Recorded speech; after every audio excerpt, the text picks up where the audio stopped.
Timothy. Pennies from heaven. Or hell. I'd spent so many by then that the coppery moments glinted and rolled away without meaning. Lucy continued to take care of me, continued to gift me with sleep, dreamless sleep. And though I frustrated him to no end, he never did more than sigh. I sometimes wished he would yell, or threaten, or place his hands on my head like he did with Janie all those years ago. But I served his purpose well enough without all that, I suppose. And I suspect I had him to thank for not being sent to Broughton after all.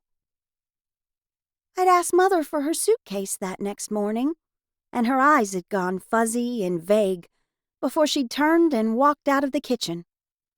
I'd found her in Father's chair, reading the Bible, so Timothy and I ate toast and then left for school. That afternoon, there was a yellow pencil and a red leather book on my pillow. The pages were blank, so I could talk to them instead of her. But no one mentioned sending me away after that. I kept it on the table beside my bed and dusted it when Lucy told me to clean my room. He asked me about it once, when my parents and Timothy were downstairs listening to the radio. He came and went in our home as he pleased, whether or not doors were locked or windows closed. You keep secrets even from yourself, young one. Writing in a journal might help you, he'd said. You just want to read it when I'm asleep. I'd been petulant. It was winter, 1943, and I was angry at the news report echoing up the stairs. This is your fault. I'd stamped my foot like I was a child instead of almost 12. You could stop this. I am to blame. His head bowed over his chest. We are to blame. Then do something about it before... A loud boom shook the room, and Lucy caught me by the elbows. I remember his grip around my thin bones. I remember how my child body sagged toward a floor which I knew to be there, but my bare feet couldn't feel. All I could feel was him lifting me up, suspending me in and over an immeasurable black void. At least, that's how I describe it to myself now. Then, I only knew that he was strong and solid, and the world, my world, wasn't. He watched me, golden and shadowed by the gloom of the tasseled lampshade.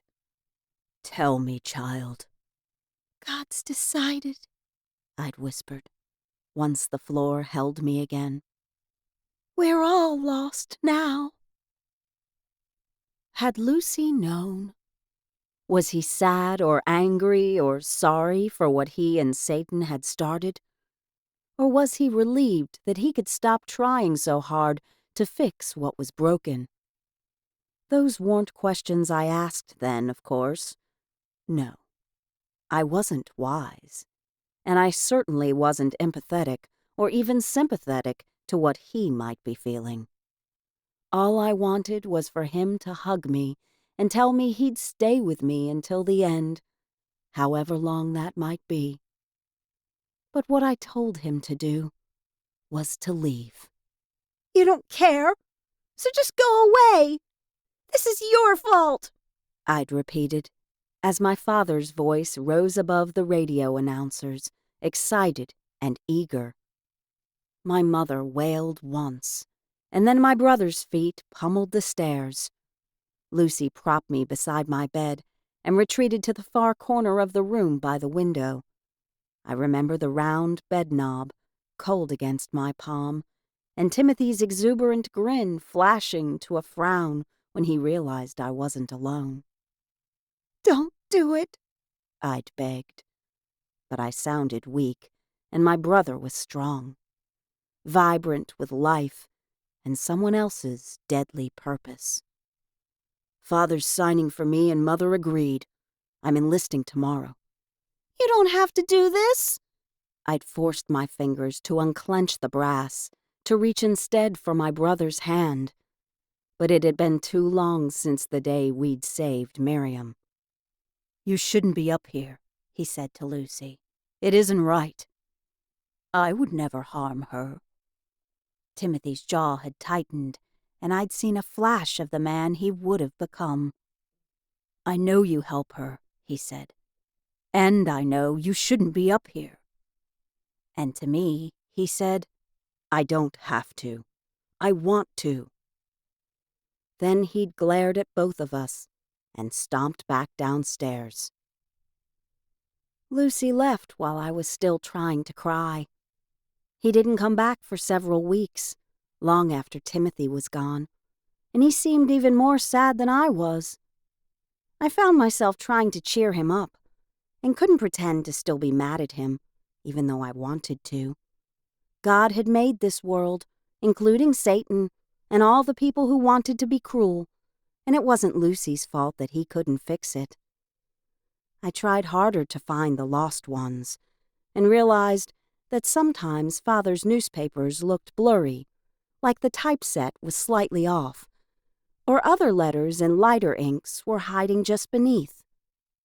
Lucy had stopped asking me how I knew when someone was lost, so he'd just read the article or look at the photograph and go search on his own. I did ask him, lots of times, how he knew, but he'd just ignore me, or say something meaningless like, "Stranger things under heaven than my eyes." That one had annoyed me for 2 days, until he pointed out that we were both entitled to our secrets. I'd felt quite grown up then, being respected as an equal secret bearer, but of course I wasn't. And in less than a year, the local newspaper printed words in deep black ink that didn't blur, even beneath splattered teardrops. Lucy had been away for a few days, but Hester held me like a sister and cried for me when I ran out of tears. She was a good friend, better than I deserved, and when anger took over my grief, she just hugged me once more and left. She came to the funeral, though, and kissed my cheek before leaving. The church families had enveloped Mother and Father in mournful prayer, but my anger kept them all at bay. But I suppose a fallen angel understands ugliness better than anyone. "This is your fault." The same old insult. "Timothy didn't deserve to die." "He did deserve better." Lucy bent in respect and laid a sprig of rosemary on the fresh mound. "But he strove to do much with the life he was given." "How can you say that? Are you even an angel? What kind of God wants children to die?" Although the worst of that horrible, horrible war had not yet made the news, we both knew enough. "He was 15! And Father!" My anger settled into an even uglier selfishness. "Father's acting like he's heartbroken, and Mother's crying. The doctor gave her luminol to calm her hysterics, but she's plenty calm enough to remember she isn't speaking to me." "It was hard enough to lose one child," he said. "The second may be more than they can bear." "They didn't lose me. They just hate me." I placed my flower beside Mother's, then straightened and turned away. The ground in the cemetery wasn't as solid as it should have been, and I wanted to leave. Being swallowed up by my brother's grave would set me to screaming in a way that my parents would never forgive. "Child," the reprimand stopped me. "Do you not see? Surely you know." He pointed to the small headstone beside Timothy's, and something even more spiteful rose in me. "Oh, I see it. I know all about Henry. I know more than you, or Mother, or Father." I knew that patch of ground with my baby brother was solid. I knew I could jump up and down on it and never sink. I knew that no matter what Mother had screamed at me, or how much Father had beat me, that Henry would never have been born anyway. Lucy tried to catch my arm, but I was already running. He found me, of course, because where did I have to go? I was too big to hide under the bushes anymore, and the woods behind the house had been felled for more houses. My only refuge was Hester's house, or the library, and though I knew Hester would already have forgiven me, I couldn't show up at her house, angry again, after the way I'd treated her. She would want to hug me and pull words from my throat that I didn't want to voice. No, the library offered silence, solace in other people's words and worlds.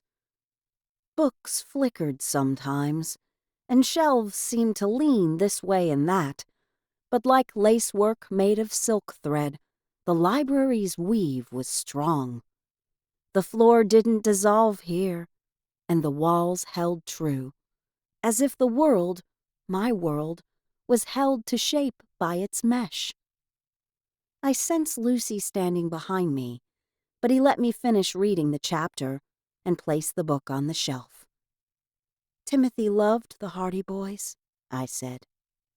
Lucy placed his big, warm hands on my shoulders and turned me around, gently, so he could peer down into my face. No matter how tall I grew, he would always be a giant, yet I'd forgotten just how small I could feel. Mama wanted me to put my hands on her stomach, to feel the baby kick, I told him.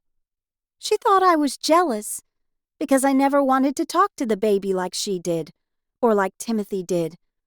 She used to sing to us and read stories. She used to brush my hair and tell me I was her special one. Until you told her, he guessed. I told her he wasn't going to be my brother, and that I didn't want to touch her, or her to touch me, until he was gone. I screamed it, hysterical, and then I ran away. Timothy found me under Miriam's back porch the next morning. The baby was a lost one. I nodded and wondered why I wasn't crying. Father had taken Mother to the hospital during the night. Lucy sighed, and his hands slipped from my shoulders. Your givers blamed you. After it happened, Father... My chin lifted, and I turned away from Lucy. When Mother came home, she told him he wasn't allowed to hit me anymore. I marched to the window and pointed down the street. From the third floor, we could see the big fountain in the center of Market Street. The girl, there, with a green blouse, tossing a coin in the fountain. She's a lost one. He glanced out the window and frowned, as if undecided. Go, I told him. I don't want to see you anymore. Find them yourself. And so in July of 1945, when I woke to the world booming and shaking, and a great maw of black tried to swallow our entire house, he wasn't there. But I heard Mother washing dishes in the kitchen, and I didn't scream.